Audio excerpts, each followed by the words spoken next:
ओम शांति। 26 जनवरी 2026 की मुरली है। मुख्य रूप से बाबा ने कहा, तुम बच्चे योग बल की लिफ्ट से सेकंड में ऊपर चढ़ जाते हो, अर्थात सेकंड में जीवन मुक्ति का वर्षा तुम्हें मिल जाता है। तुम जानते हो सीढ़ी उतरने में 5000 वर्ष लगे और चढ़ते हैं 1 सेकंड में। यही है योग बल की कमाल। बाप की याद से सब पाप कट जाते हैं, आत्मा सतो प्रधान बन जाती है। आगे कहा, जगत का मालिक बनने व विश्व की बादशाही लेने के लिए मुख्य काम विकार पर जीत पानी है। संपूर्ण निर्विकारी जरूर बनना है। जैसे हमें बाप मिला है, ऐसे सबको बाप से मिलाने की कोशिश करनी है। बाप की सही पहचान देनी है, सच्ची सच्ची यात्रा सिखलानी है। अब सुनते हैं महावाक्यों को विस्तार से।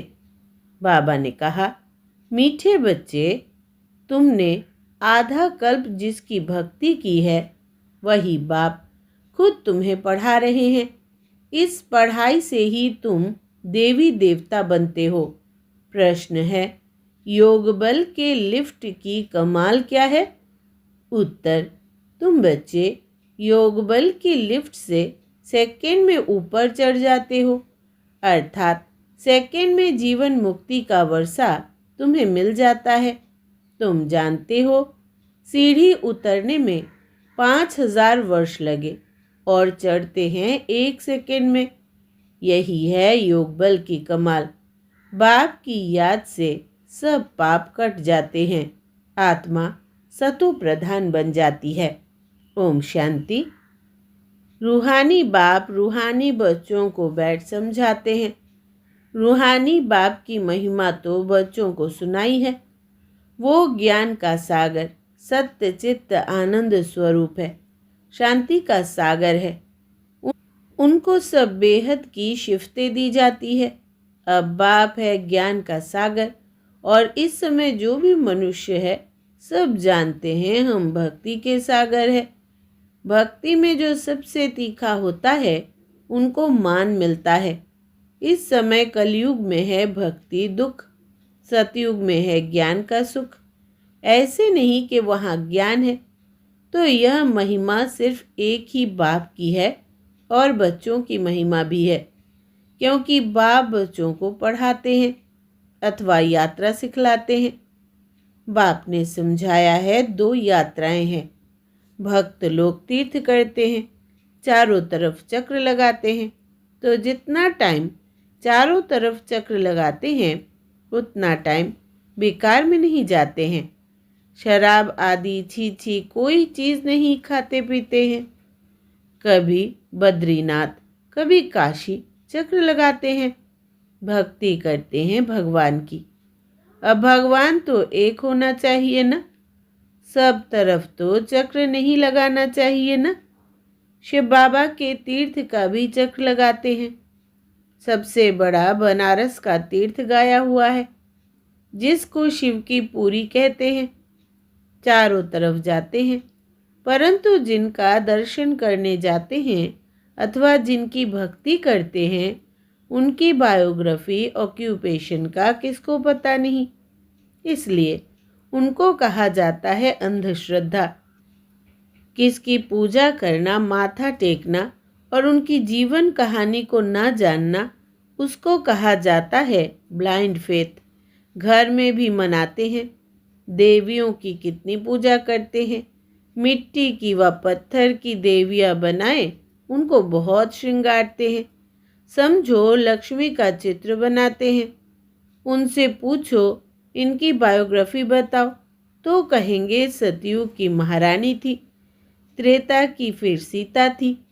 बाकी उन्होंने कितना समय राज्य किया, लक्ष्मी नारायण का राज्य कब से कब तक चला, यह कोई भी जानते नहीं। मनुष्य भक्ति मार्ग में यात्रा पर जाते हैं। यह सब है भगवान से मिलने के उपाय। शास्त्र पढ़ना यह भी उपाय है भगवान से मिलने लिए। परंतु भगवान है कहाँ? कहेंगे वो तो सर्वव्यापी है, अभी तुम जानते हो, पढ़ाई से हम यह देवी देवता बनते हैं। बाप खुद आकर पढ़ाते हैं, जिसके मिलने लिए आधा कल भक्ति मार्ग चलता है। कहते हैं बाबा पावन बनाओ और अपना परिचय भी दो कि आप है कौन। बाबा ने समझाया है कि तुम आत्मा बिंदी हो, आत्मा को ही यहाँ शरीर मिला हुआ है, इसलिए यहाँ कर्म करती है। देवताओं के लिए कहेंगे कि यह सतयुग में राज्य करके गए हैं। क्रिश्चियन लोग तो समझते हैं बरोबर गॉड फादर ने पैराडाइज स्थापन किया, हम उसमें नहीं थे, भारत में पैराडाइज था। उन्हों की बुद्धि फिर भी अच्छी है। भारतवासी सतो प्रधान भी बनते हैं तो फिर तमो प्रधान भी बनते हैं। वो इतना सुख नहीं देखते तो दुख भी इतना नहीं देखते हैं। अभी पिछाड़ी के क्रिश्चियन लोग कितना सुखी है। पहले तो वो गरीब थे, पैसा तो मेहनत से कमाया जाता है ना। पहले एक क्राइस्ट आया, फिर उनका धर्म स्थापन होता है, वृद्धि होती जाती है, 1 से 2, 2 से 4, फिर ऐसे वृद्धि होती जाती है। अभी देखो क्रिश्चियन का झाड़ कितना हो गया है। फाउंडेशन है देवी देवता घराना, वो फिर यहाँ इस समय स्थापन होता है। पहले एक ब्रह्मा फिर ब्राह्मणों की एडप्टेड संतान वृद्धि को पाते हैं। बाप पढ़ाते हैं तो बहुत ढेर ब्राह्मण हो जाते हैं। पहले तो यह एक था ना, एक से कितनी वृद्धि हुई है, कितनी होने की है। जितने सूर्यवंशी चंद्रवंशी देवताएं थे उतने सब बनने के हैं। पहले है एक बाप, उनकी आत्मा तो है ही। बाप की हम आत्माएं संतान कितनी है। हम सब आत्माओं का बाप एक अनादि है। फिर सृष्टि का चक्र फिरता रहता है। सब मनुष्य तो सदैव नहीं है ना, आत्माओं को भिन्न भिन्न पार्ट बजाना है। इस झाड़ का पहले पहले थुर है देवी देवताओं का, फिर उनसे ट्यूब्स निकली है। तो बाप बैठ बच्चों को समझाते हैं, बच्चों मैं आ करके क्या करता हूँ, आत्मा में ही धारणा होती है। बाप बैठ सुनाते हैं मैं आया कैसे। तुम सब बच्चे जबकि पतित बने हो तो याद करते हो, सतयुग त्रेता में तो तुम सुखी थे तो याद नहीं करते थे। द्वापर के बाद जब दुख जास्ती हुआ है तब पुकारा है, हे परमपिता परमात्मा बाबा। हाँ बच्चे सुना, क्या चाहते हो, बाबा आकर पतितों को पावन बनाओ। बाबा आकर पतितों को पावन बनाओ। बाबा हम बहुत दुखी पतित है, हमको आकर पावन बनाओ, कृपा करो, आशीर्वाद करो। तुमने मुझे पुकारा है, बाबा आकर पतितों को पावन बनाओ। पावन सतयुग को कहा जाता है। यह भी बाप खुद बैठ बतलाते हैं। ड्रामा के प्लान अनुसार जब संगम युग होता है, सृष्टि पुरानी होती है, तब मैं आता हूँ। तुम समझते हो सन्यासी भी 2 प्रकार के हैं। वो है हठ योगी, उनको राजयोगी नहीं कहा जाता। उन्हों का है हद का सन्यास, घर बार छोड़ जाए जंगल में रहते हैं, गुरुओं के फॉलोअर्स बनते हैं। गोपी चंद राजा के लिए भी एक कथा सुनाते हैं। उसने कहा, तुम घर बार क्यों छोड़ते हो, कहाँ जाते हो। शास्त्रों में बहुत कुछ कहानियाँ हैं। अभी तुम बी के राजाओं को भी जाकर ज्ञान और योग सिखलाते हो। एक अष्टावक्र गीता भी है, जिसमें दिखाते हैं राजा को वैराग्य आया, बोला हमको कोई परमात्मा से मिलाए, ढिंडोरा पिटवाया। वो यही समय है, तुम जाकर राजाओं को ज्ञान देते हो ना, बाप से मिलाने लिए। जैसे तुम मिले हो तो औरों को भी मिलाने की कोशिश करते हो। तुम कहते हो हम तुमको स्वर्ग का मालिक बनाएंगे, मुक्ति जीवन मुक्ति देंगे, फिर उनको बोलो शिव बाबा को याद करो और कोई को नहीं। तुम्हारे पास भी शुरू में बैठे बैठे एक दो को देखते ध्यान में चले जाते थे ना, बड़ा वंडर लगता था। बाप था ना इनमें, तो वो चमत्कार दिखाते थे, सबकी रस्सी खींच लेते थे। बाप दादा इकट्ठे हो गए ना, कब्रिस्तान बनाते थे, सब बाप की याद में सो जाओ, सब ध्यान में चले जाते थे। यह सब शिव बाबा की चतुराई थी।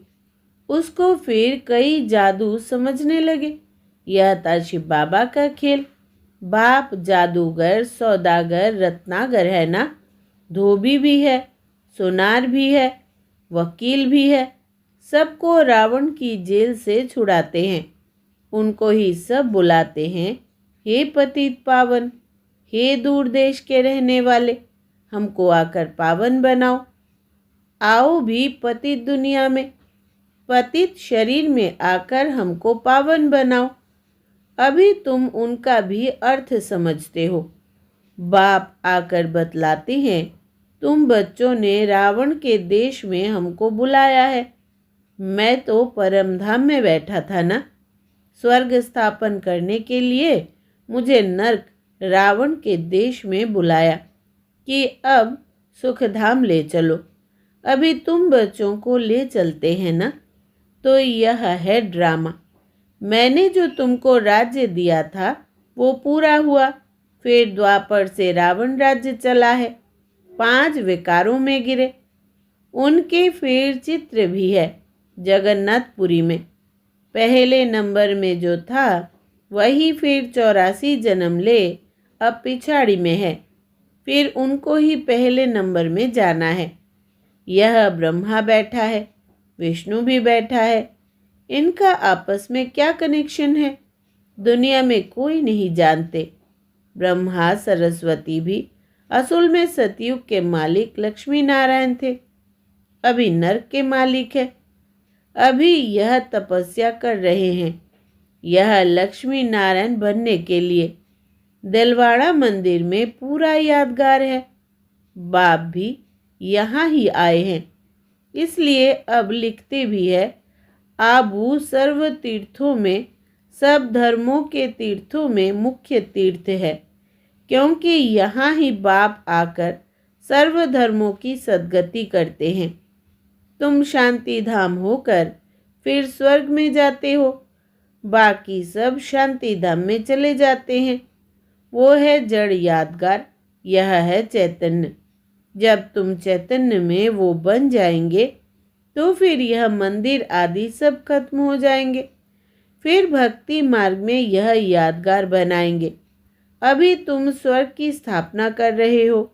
मनुष्य समझते हैं स्वर्ग ऊपर में है, अभी तुम समझते हो यही भारत स्वर्ग था, अभी नरक है। यह चक्र देखने से ही सारा ज्ञान आ जाता है।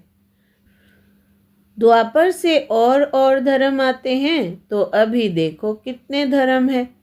यह है आयरन एज। अभी तुम संगम पर हो। सतयुग में जाने के लिए पुरुषार्थ करते हो। कलयुग में है सब पत्थर बुद्धि, सतयुग में है पारस बुद्धि। तुम ही पारस बुद्धि थे, तुम ही फिर पत्थर बुद्धि बने हो, फिर पारस बुद्धि बनना है। अब बाप कहते हैं, तुमने हमको बुलाया है तो मैं आया हूँ, और तुमको कहता हूँ काम को जीतो तो जगत जीत बनेंगे। मुख्य यह विकार ही है।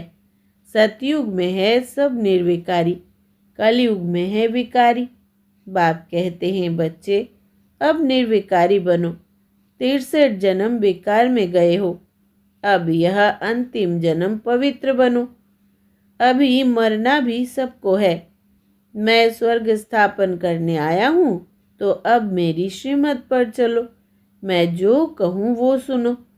अभी तुम पत्थर बुद्धि को पारस बुद्धि बनाने का पुरुषार्थ कर रहे हो। तुम ही पूरी सीढ़ी उतरते हो फिर चढ़ते हो। तुम जैसे जिन्न हो।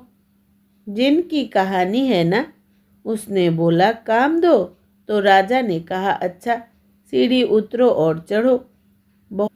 बहुत मनुष्य कहते हैं, भगवान को क्या पड़ी थी जो सीढ़ी चढ़ाते और उतारते हैं। भगवान को क्या हुआ जो ऐसी सीढ़ी बनाई। बाप समझाते हैं, यह अनादि खेल है। तुमने 5000 वर्ष में 84 जन्म लिए हैं। 5000 वर्ष तुमको नीचे उतरने में लगे हैं, फिर ऊपर में जाते हो सेकंड में। यह है तुम्हारे योग बल की लिफ्ट। बाप कहते हैं, याद करो तो तुम्हारे पाप कट जाएंगे। बाप आते हैं तो सेकंड में तुम ऊपर चढ़ जाते हो, फिर नीचे उतरने में 5000 वर्ष लगे हैं। कलाएं कम होती जाती है। चढ़ने की तो लिफ्ट है। सेकंड में जीवन मुक्ति, सतो प्रधान बनना है, फिर आहिस्ते आहिस्ते तमो प्रधान बनेंगे। 5000 वर्ष लगते हैं। अच्छा, फिर तमो प्रधान से सतो प्रधान बनना है एक जन्म में। अभी जबकि मैं तुमको स्वर्ग की बादशाही देता हूँ, तो तुम पवित्र क्यों नहीं बनेंगे। परंतु कामेशु क्रोधेशु भी है ना। बेकार ना मिलने से फिर स्त्री को मारते हैं, बाहर निकाल देते हैं, आग लगा देते हैं। अबलाओं पर कितने अत्याचार होते हैं। यह भी ड्रामा में नूंद है। अच्छा, मीठे मीठे सिकिलधे बच्चों प्रति माता पिता बाप दादा का याद प्यार और गुड मॉर्निंग। रूहानी बाप की रूहानी बच्चों को नमस्ते। हम रूहानी बच्चों की रूहानी माता पिता बाप दादा को याद प्यार, गुड मॉर्निंग और नमस्ते बाबा नमस्ते। धारणा के लिए मुख्य सार, पहला, जगत का मालिक बनने व विश्व की बादशाही लेने के लिए मुख्य काम विकार पर जीत पानी है। संपूर्ण निर्विकारी जरूर बनना है। दूसरा, जैसे हमें बाप मिला है ऐसे सबको बाप से मिलाने की कोशिश करनी है। बाप की यही पहचान देनी है, सच्ची सच्ची यात्रा सिखलानी है। वरदान है, गम की दुनिया सामने होते हुए भी बेगमपुर की बादशाही का अनुभव करने वाले अष्ट शक्ति स्वरूप भव। विस्तार है, गम और बेगम की अभी ही नॉलेज है। गम की दुनिया सामने होते भी सदा बेगमपुर के बादशाही का अनुभव करना, यही अष्ट शक्ति स्वरूप कर्मेंद्रिय जीत बच्चों की निशानी है। अभी ही बाप द्वारा सर्व शक्तियों की प्राप्ति होती है, लेकिन अगर कोई ना कोई संग दोष व कोई कर्मेंद्रिय के वशीभूत हो अपनी शक्ति खो लेते हो, तो जो बेगमपुर का नशा व खुशी प्राप्त है वो स्वतः ही खो जाती है। बेगमपुर के बादशाह भी कंगाल बन जाते हैं। स्लोगन है, दृढ़ता की शक्ति सदा साथ हो तो सफलता गले का हार है। दृढ़ता की शक्ति सदा साथ हो तो सफलता गले का हार है। अव्यक्त इशारे, इस अव्यक्ति मास में बंधन मुक्त रहे, जीवन मुक्त स्थिति का अनुभव करो। अपने संकल्पों के तूफान व कोई भी संबंध द्वारा, प्रकृति व समस्याओं द्वारा तूफान व विघ्न आते हैं, तो उनसे मुक्ति पाने के लिए योग युक्त युक्ति युक्त बनो। जब तक योग युक्त नहीं तब तक विघ्नों से युक्त हो। अच्छा, ओम शांति।